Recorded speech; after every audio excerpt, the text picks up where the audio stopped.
Bienvenidos a las historias de Lilith.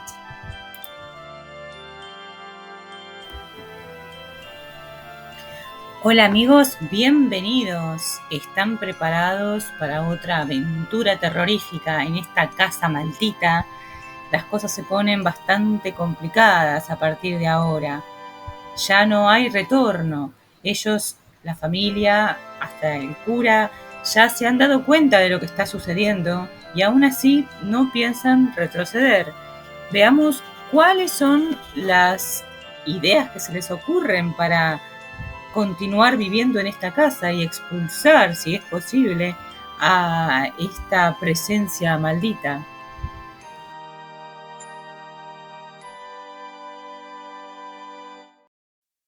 Capítulo 17, 6 de enero.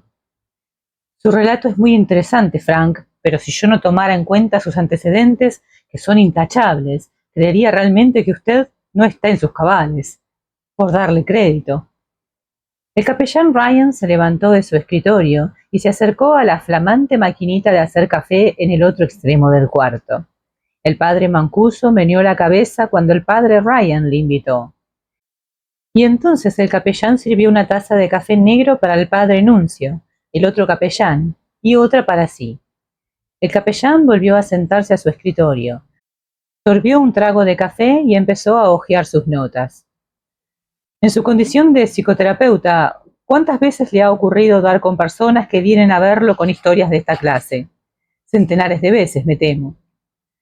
El capellán Ryan era un hombre extremadamente alto, incluso cuando estaba sentado. Medía más de 2 metros y tenía una mata de cabellos blancos que coronaban un rubicundo rostro irlandés. En la diócesis era bien conocido por la manera franca que tenía de hablar con los otros sacerdotes, fueran jóvenes curas párrocos o el obispo en persona. El capellán Nuncio, en cambio, era todo lo contrario. Rojo, achaparrado, de pelo negro, de aspecto joven a los 42 años. El padre Ryan ya había pasado los 60. Ponía en su trato una seriedad que complementaba las maneras más accesibles del otro capellán. Los dos habían escuchado el relato hecho por el padre Mancuso de los episodios que, según George Lutz, había tenido lugar en la casa de Ocean Avenue, y que para propia humillación incluían el último percance que acababa de ocurrir en la casa parroquial. Los dos hombres quedaron muy asombrados de los temores del padre Mancuso, para quien estos fenómenos tenían un carácter diabólico. El capellán Ryan levantó la mirada del cuaderno que tenía en su escritorio y habló al perturbado sacerdote. Antes de que formulemos algunas sugerencias sobre la forma en que debe usted encarar este asunto, Frank, como participante y como sacerdote, creo que conviene que conozca usted el reglamento. El padre Ryan hizo un movimiento de cabeza al padre Nuncio. El otro sacerdote dejó su taza de café. Al parecer usted cree que hay un elemento demoníaco en los acontecimientos ocurridos en casa de los Lutz, que el lugar estaría poseído de algún modo. Bueno, permítame asegurarle que ante todo, los lugares y las cosas nunca pueden ser posesos. Esto solo puede ocurrir a las personas. El padre Nuncio hizo una pausa, tanteó su chaqueta y extrajo varios cigarros cortos. Invitó a los otros dos, que no aceptaron. Luego encendió el cigarro, resoplando y hablando al mismo tiempo. El punto de vista tradicional de la Iglesia considera al demonio en varios aspectos. El malo obra mediante la tentación, aguijoneando así a los hombres hacia el pecado, entablando batallas psicológicas, que estoy seguro usted conoce perfectamente. Oh sí, dijo el padre Mancuso. Como ha dicho el padre Ryan, he entrevistado y oído a muchas personas que vienen a consultarme como médico de almas y sacerdote. El capellán Ryan retomó el hilo.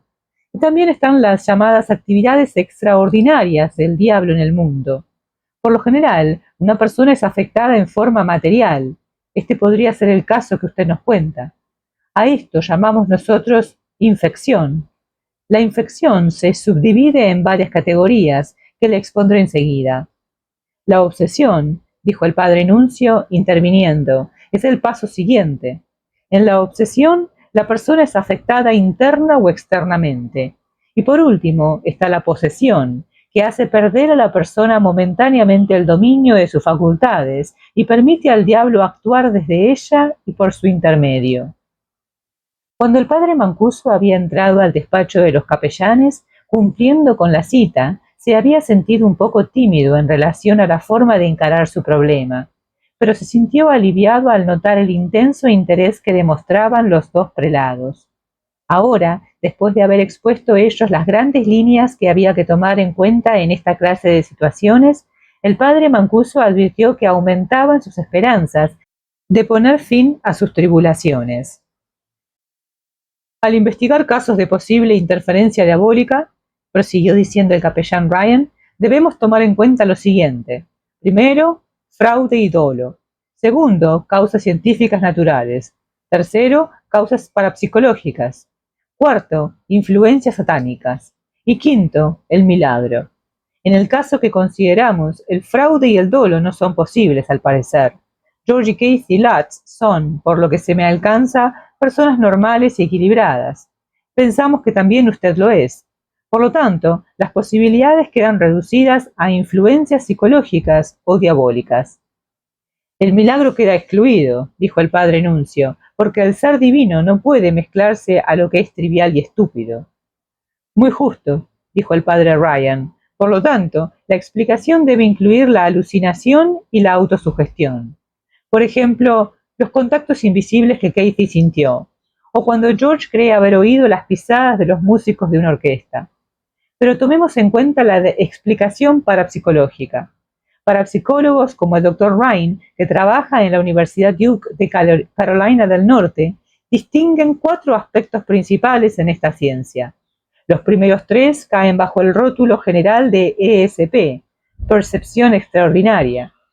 Esto incluye la telepatía mental, la clarividencia y la precognición, que podrían explicar las visiones de George y la selección de informaciones que coinciden al parecer con hechos conocidos en la vida de los de Feo.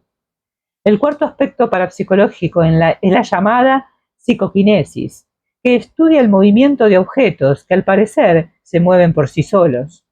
El león de porcelana de los Lutz entraría en esta categoría, si se movió realmente. El padre Nuncio se levantó para servirse una nueva taza de café. Todo lo que hemos dicho, Frank, es parte de las recomendaciones que hacemos a los Lutz. Trate usted de ponerlos en contacto con alguna institución dedicada a estas investigaciones, como la del Dr. Ryan, que pueda disponer una inspección de la casa. Ellos están en condiciones de hacer pruebas a fondo y estoy seguro de que llegarán a alguna conclusión que nada tiene que ver con influencias satánicas. Y en lo que a mí se refiere, ¿qué voy a hacer? El capellán Ryan se aclaró la garganta y miró benévolamente al sacerdote. No debe usted volver a esa casa.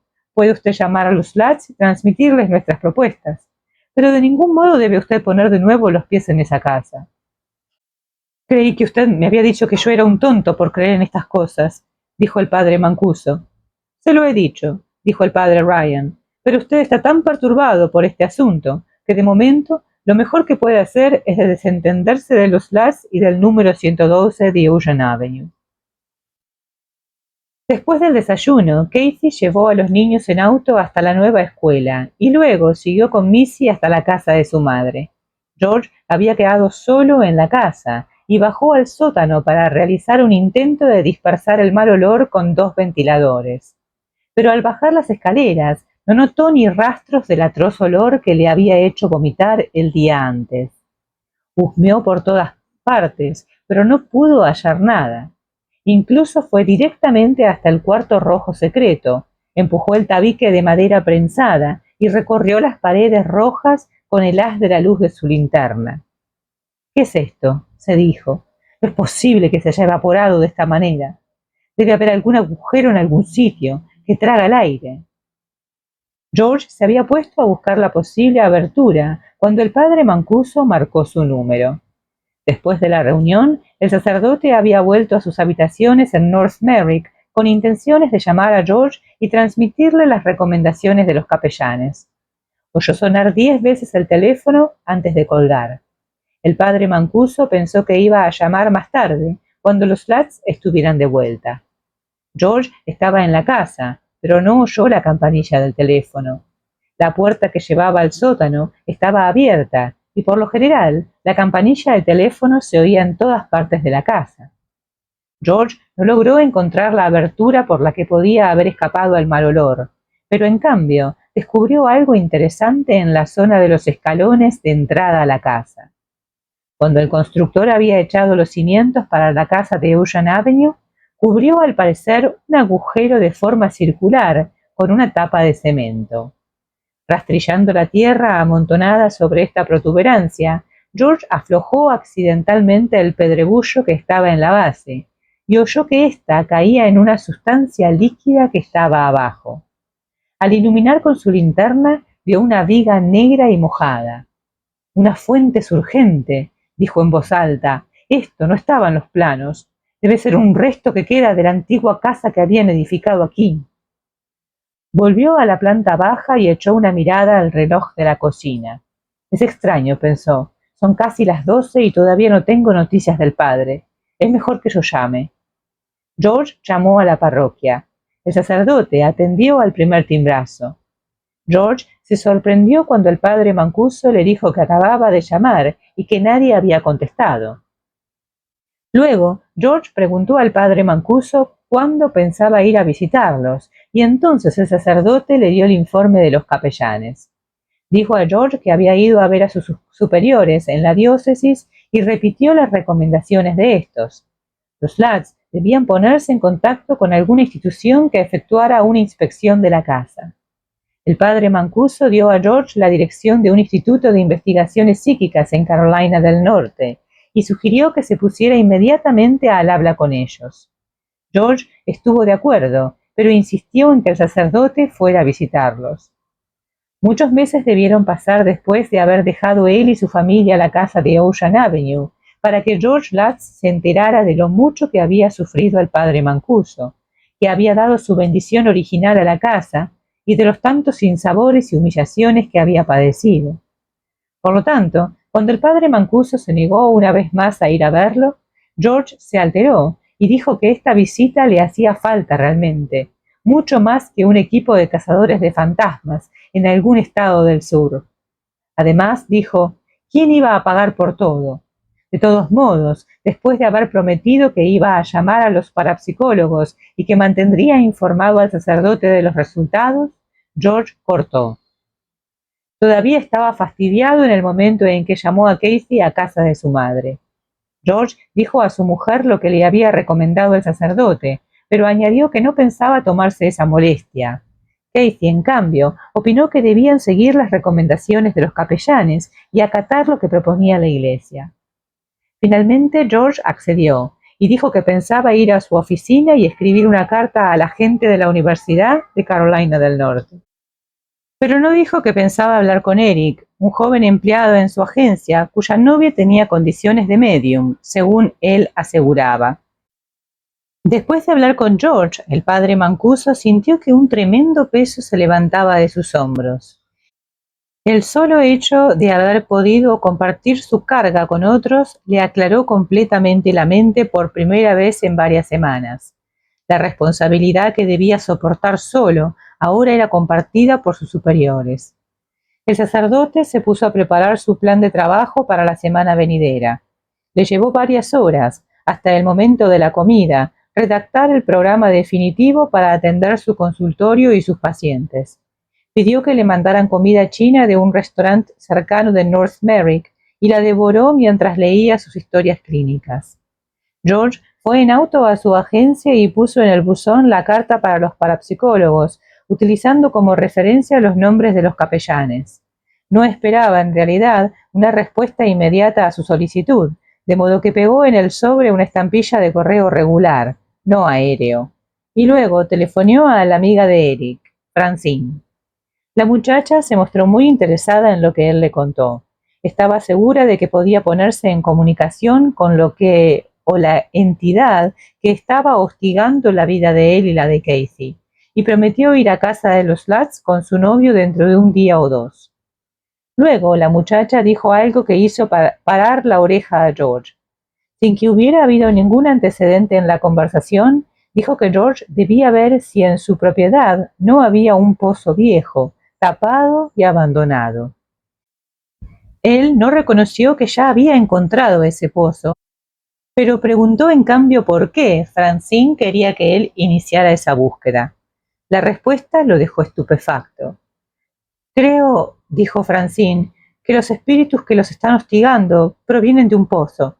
Naturalmente, ustedes pueden taparlo, pero me temo que si hay un pozo bajo la casa del pasaje, debe ser directo. De algún modo, aunque sea una tenue rajadura, es todo lo que hace falta para que trepe cuando así desee hacerlo. Después de agradecer a la muchacha y colgar, George telefoneó al Instituto de Investigaciones Psíquicas de Durham, Carolina del Norte, y se refirió a la carta que acababa de enviar. Ellos accedieron a enviar un investigador a la brevedad posible. A cambio de esto, George aceptó pagar los gastos que ocasionara el viaje al investigador. El padre Mancuso, asimismo, debió una vez más atender el teléfono esa noche. La llamada se produjo después de las 11 y la persona que llamaba era la misma que lo había ayudado cuando su auto se había quedado parado en el pasaje Van Wyck. Los dos sacerdotes rememoraron los azarosos acontecimientos de esa noche y el padre Mancuso preguntó a su colega si había tenido nuevas dificultades con sus parabrisas. No, dijo su amigo, es decir, todo ha estado en orden hasta hace unos minutos. El corazón del padre Mancuso empezó a golpear contra sus costillas. Frank, dijo el otro sacerdote, acabo de recibir una llamada telefónica muy peculiar. No sé quién es, pero el hombre me ha dicho, dígale al sacerdote que no vuelva. ¿De quién estaba hablando?, preguntó el padre Mancuso. Se lo pregunté. Dije, ¿de quién está usted hablando? La voz se limitó a contestar, del sacerdote a quien usted ayudó. ¿El sacerdote a quien usted ayudó? Sí. Pensé en estas palabras después que el hombre colgó y no pude acordarme de nadie, fuera de usted. ¿Cree que se está refiriendo a usted, Frank? En ningún momento le dijo quién era. No, se limitó a decirme, el sacerdote sabrá quién es. ¿Cuáles fueron sus palabras exactas? Dijo, dígale al sacerdote que no vuelva si no quiere morir. Capítulo 18. Del 6 al 7 de enero. Un poco antes, ese día Casey había vuelto de la casa de su madre a tiempo para recoger a Danny y Chris en la nueva escuela de Amityville. Los muchachos estaban ansiosos por hablar de los maestros, los condiscípulos y las instalaciones escolares. Habían retirado la nieve del patio y los niños pudieron practicar algunas actividades al aire libre. Missy, envidiosa por tener que quedarse en casa, preguntó repetidas veces a sus hermanos cómo eran las niñas de la escuela primaria. Toda la familia se reunió a comer a las 6:30. George dijo a Casey qué medidas había tomado respecto de la sugerencia del padre Mancuso y también contó que había hablado con la muchacha que podía ponerse en contacto con los espíritus. A Casey le pareció muy bien que hubiera llamado por teléfono a los parapsicólogos en vez de esperar una respuesta a la carta, pero no le gustó demasiado la idea de una persona extraña que iba a venir a su casa a hablar con los espíritus, particularmente una mujer joven como Francine.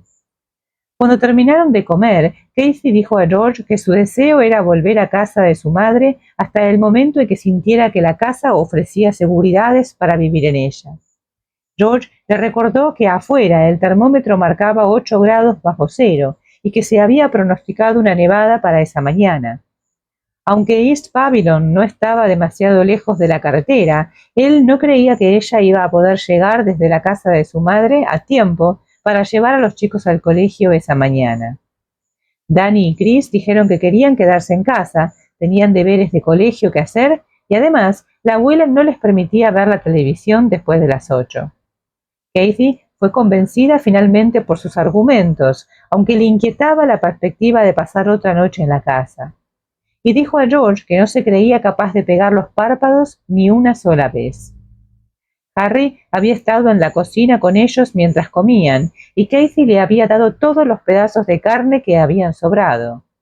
Antes de meterse en la cama, George pensó que tal vez fuera mejor que Harry durmiera esa noche adentro.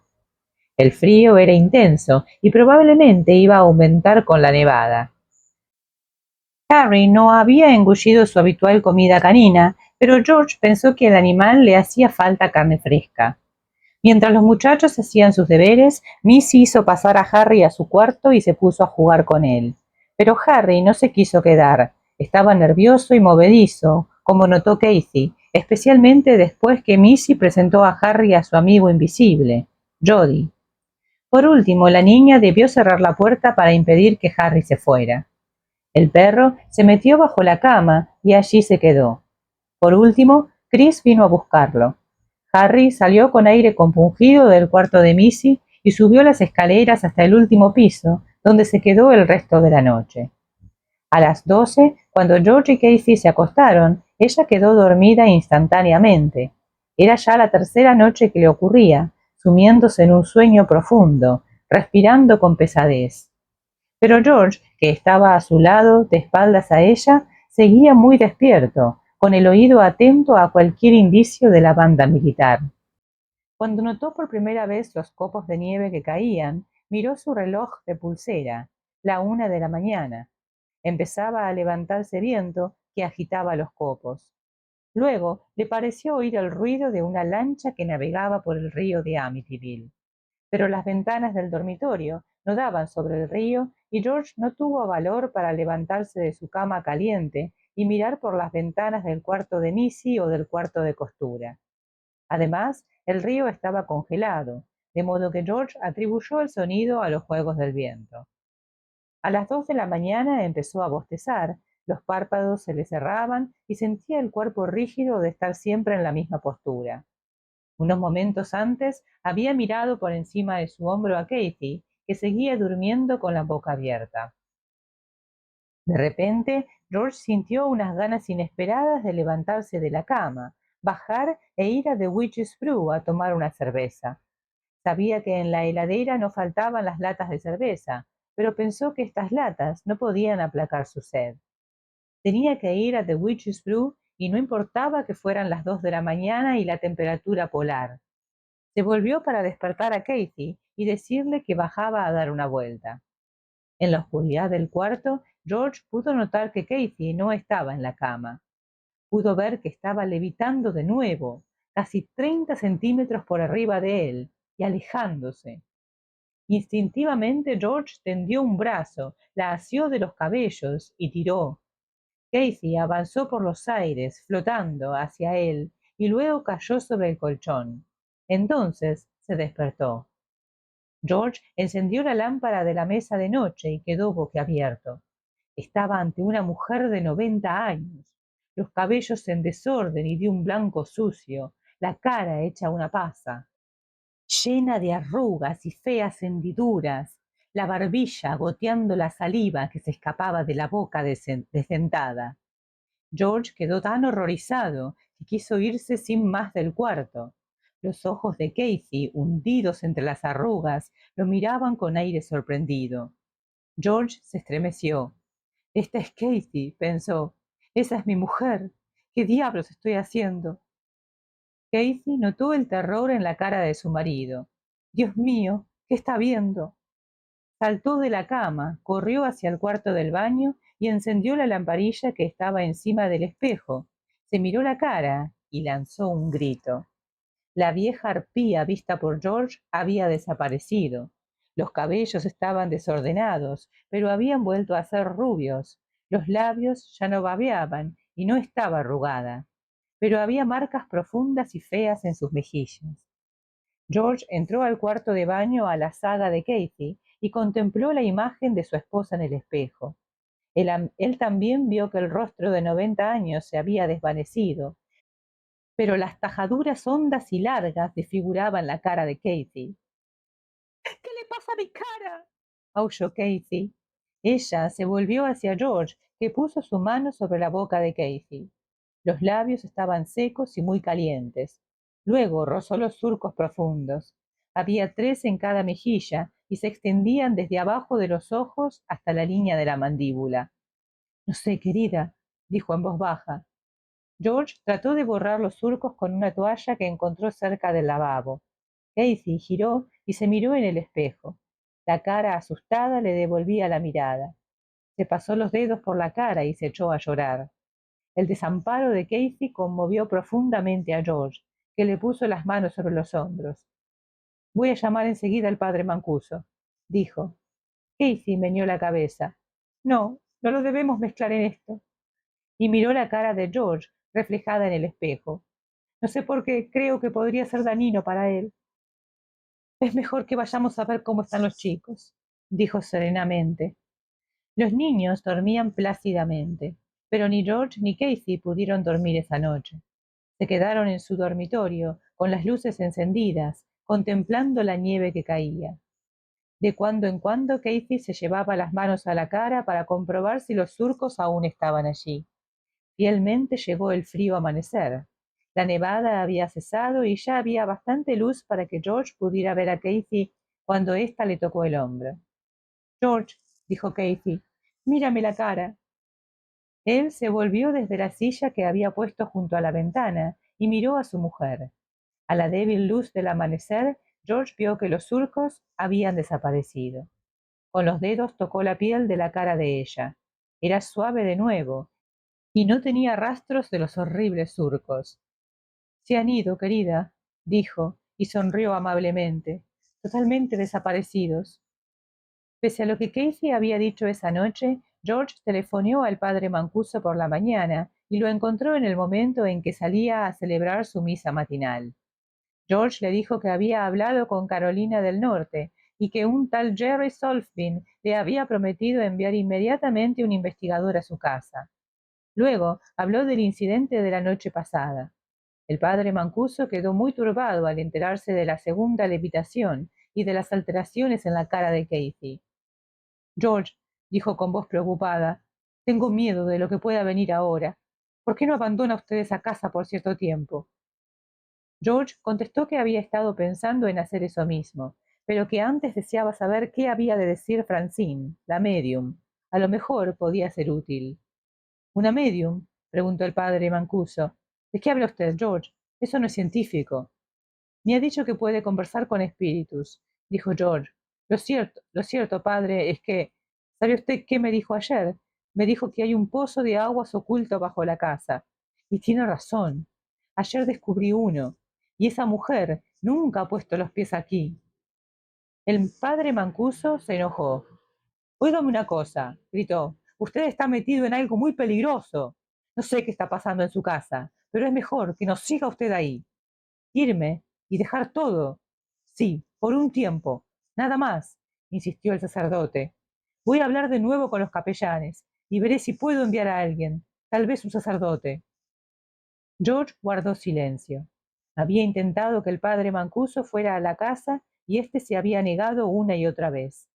Los superiores del sacerdote se habían limitado a sugerir que había que ponerse en contacto con una sociedad de investigaciones. Finalmente, había encontrado una persona que al parecer era capaz de ayudarlo a él y a su mujer. ¿Por qué habría de abandonar todo y huir? Se lo diré a Casey, padre, dijo George por fin. Gracias. Y se dispuso a cortar. George, hay algo más, dijo el padre Mancuso. Creo recordar que usted y Casey han estado practicando la meditación trascendental a la vez. Sí, así es. ¿La siguen practicando ustedes? Preguntó el sacerdote. No, sí, bueno, en realidad no la hemos practicado desde que nos mudamos, contestó George. ¿Por qué? Curiosidad de saberlo, George, nada más. Me alegro de que no mediten ustedes ya. Se me ocurre que esa práctica podría volverlos más sensibles. Inmediatamente después de hablar con George, el padre Mancuso llamó al vicario en Rockfield Center. Por desgracia, los capellanes Ryan y Nuncio no estaban disponibles, y el secretario solo pudo prometer que trataría de que telefonearan al día siguiente. El sacerdote estaba extremadamente turbado y pedía al cielo que la situación no siguiera deteriorándose antes de que la Iglesia lograra reunir fuerzas para enfrentar las potencias malignas que se habían apoderado de la casa de Ocean Avenue. Movido por la compasión que le inspiraba el aprieto de los lads, el padre Mancuso olvidó sus propias tribulaciones. Pero a los pocos minutos algo ocurrió que lo llamó al orden y le recordó que también él era destinatario de la maléfica influencia. Empezó a temblar y estremecerse. El estómago se le contrajo y la garganta se le apretó. El sacerdote estornudó y los ojos lloraron. Estornudó de nuevo y pudo ver que había sangre en su pañuelo. La advertencia del capellán Ryan, no debe usted mezclarse más en eso, le pasó por la cabeza. Pero ya era demasiado tarde. El padre Mancuso tenía todos los síntomas de otro ataque de gripe. Más avanzado ese día, Eric, el joven ingeniero que trabajaba en la agencia de George, llegó a la casa de los Lats con su novia Francine. George hizo pasar inmediatamente a la sala a la pareja, que venía del frío externo, para que se calentara frente a la gran hoguera.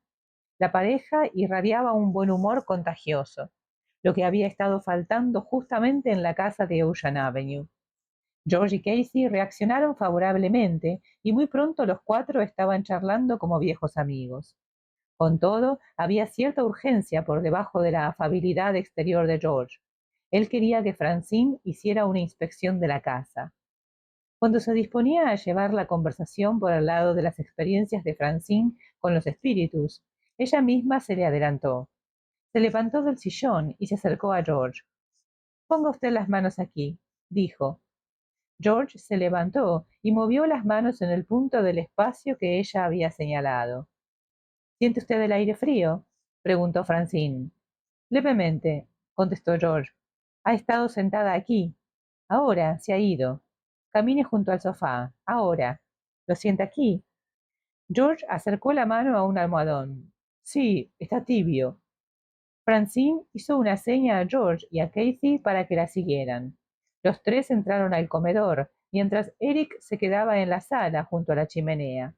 Francine se paró al lado de la mesa grande. «Aquí hay un olor extraño», dijo. «No sé dónde situarlo, pero hay un olor. Uf, ¿pueden ustedes olerlo?». Y George olfateó. «Sí, aquí mismo. Es olor a sudor». La muchacha se dirigió a la cocina, pero vaciló antes de pasar por el rincón favorito de Casey. «Hay un viejo y una vieja. Son espíritus perdidos. ¿Huelen ustedes el perfume?». Los ojos de Casey se agrandaron. Miró a George, que se encogió de hombros. «Evidentemente estas personas han estado en esta casa alguna vez», siguió diciendo Francine, «pero murieron. No creo que hayan muerto en la casa». Se volvió hacia George y dijo, «Ahora querría ver el sótano, ¿de acuerdo?». Cuando George había hablado con Francine por teléfono por primera vez, le había dicho que en su casa habían ocurrido cosas misteriosas, pero no habían aclarado qué clase de fenómenos eran, ni tampoco lo que había ocurrido entre Casey y él. No había hablado de los contactos en la cocina ni del perfume barato que Casey había olido. En todo caso, Francine había dicho que prefería sacar sus propias conclusiones después de visitar la casa y haber hablado con los espíritus que viven allí. Ahora Francine bajó las escaleras hasta el sótano. «Esta casa ha sido construida sobre un cementerio o algo parecido», dijo, y señaló la parte del sótano en donde estaban los depósitos. «¿Eso es nuevo?», preguntó a George. «No lo creo», contestó él. «Por lo que puedo saber, toda se hizo a la vez». Francine se detuvo frente a los placards. «Hay personas enterradas aquí. Hay algo encima de ellas. Hay un olor raro. El aire no debería estar tan pesado». Y señaló directamente el tabique de madera prensada que disimulaba el cuarto secreto. «¿Siente usted el frío?». Y empezó a mover las manos, a tocar la pared. «Aquí han asesinado a alguien. O ha sido enterrado aquí. Tengo la impresión de que hay una nueva parte que ha añadido sobre la tumba». Casey tuvo ganas de salir corriendo. Su marido notó que estaba perturbada y le tomó las manos. Francine resolvió el problema de la pareja.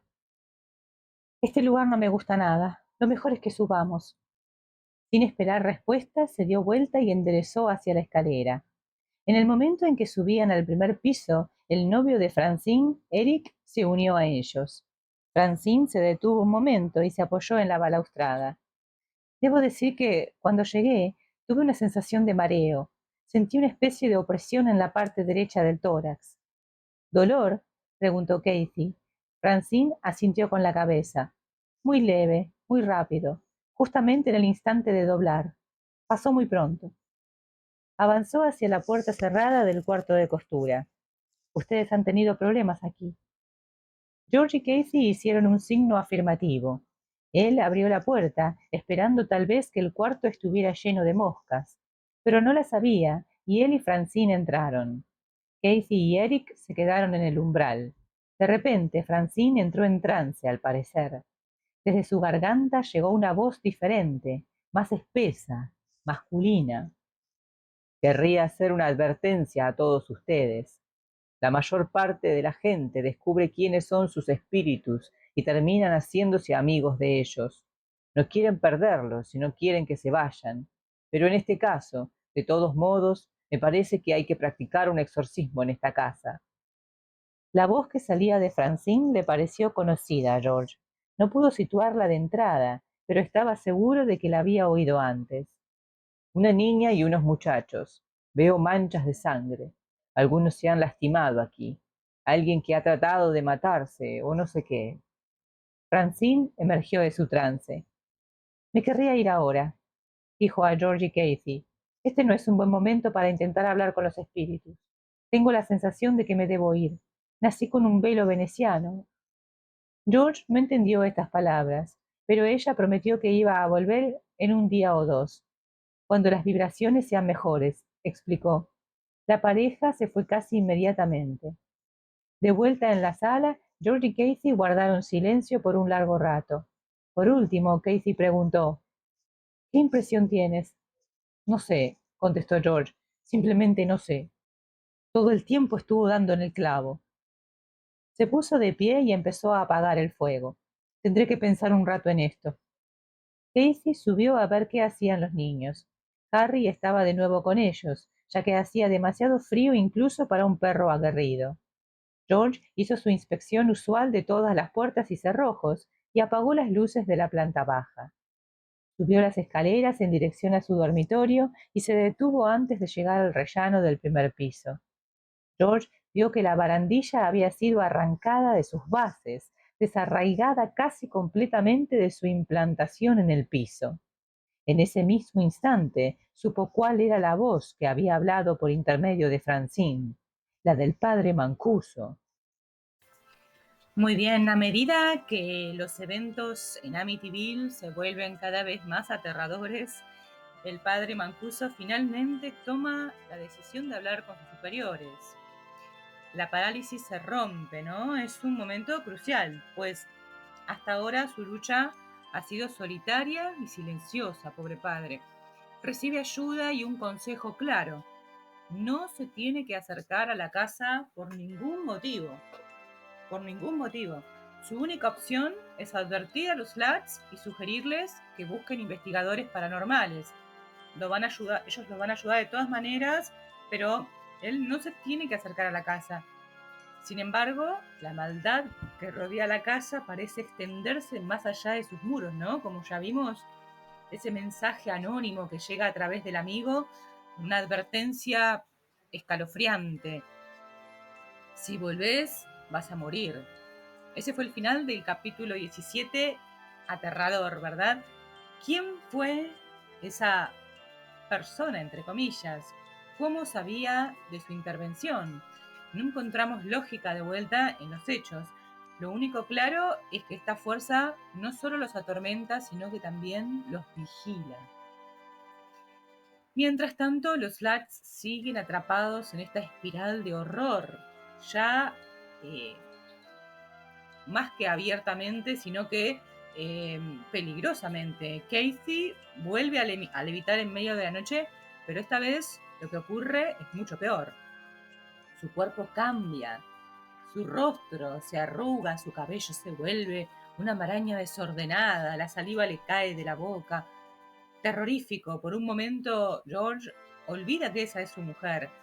No es solo una visión aterradora para George, además, sino que se transforma en una cosa real, porque Casey, al mirarse en el espejo, también puede ver las marcas del envejecimiento forzado que sufrió.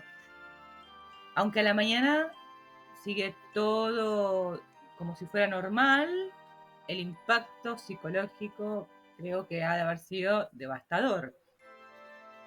Ya no solo están siendo asustados, sino alterados físicamente. Asombroso, ¿no? Es una fuerza muy poderosa, no es un fantasma común. El padre Mancuso, insiste en que se vayan, pero George misteriosamente se resiste, ¿no? En su desesperación, además busca la ayuda de Francine. Esta chica, que es una medium, aparentemente real, ¿no? Sin embargo, la respuesta que recibe es aún más inquietante. Francine percibe la historia oscura de la casa. Muchas muertes, figuras de un viejo, una vieja fallecidos, que dejan a Casey paralizada, energías que permanecen atrapadas en un ciclo de terror, ¿no? Pero lo más perturbador ocurre cuando entra en el cuarto de costura y bueno, su reacción es inmediata. Debe salir de ahí, huir de esa casa y nunca volver. Si alguien con su sensibilidad no soporta la presencia de lo que habita allí, ¿qué significa esto para los Flats, que siguen atrapados dentro? Eso es lo que se preguntan cuando se va ella, ¿no? De esta manera tan misteriosa. Estos capítulos entonces, nada, siguen ascendiendo en la peligrosidad de la casa, ¿no? Desde leves movimientos, leves roces, bueno, a esto que está sucediendo ahora. Eh, ya son ataques reales, físicos, ¿no? Y bueno, nada, los Flats siguen atrapados allí, y digo atrapados porque como podemos ver psicológicamente no se pueden ir. Hay una parte de ellos que quiere huir, pero hay algo que los sostiene, ¿no? Que los atrapa, que los impulsa a quedarse. Entonces, bueno, nada, capítulo 9 lo dejamos acá. Espero que les haya gustado, que les haya interesado. Vamos a continuar, obviamente, con los siguientes capítulos, así que los invito a suscribirse para que tengan las notificaciones de los siguientes capítulos. También sepan que tienen la lista de reproducción para volver a ver a escuchar algún capítulo que se hayan perdido o que quieran rememorar. Cuando se termine de completar todos los capítulos, lo van a tener disponible para ustedes todo el tiempo que quieran, para compartirlo con sus amigos, si es que les parece que les pueda interesar. También los invito a dejar like si les gustó el capítulo y, como siempre, quiero saber qué piensan acerca de este momento. ¿Qué hubiesen sentido ustedes, ¿no? Vivir en un lugar así donde uno no puede escapar. ¿Y qué hubiesen hecho ustedes en el lugar del padre? Pónganse en la piel de él. Imagínense ustedes siendo religiosos, sabiendo lo que está sucediendo y bueno, ¿qué es lo que harían? Por un lado, el padre tiene miedo y no quiere ir, pero por otro lado, vieron que se siente impulsado a ayudarlos. Así que bueno, me gustaría saber eso y nada más. Espero que estén todos muy bien y nos vemos la próxima.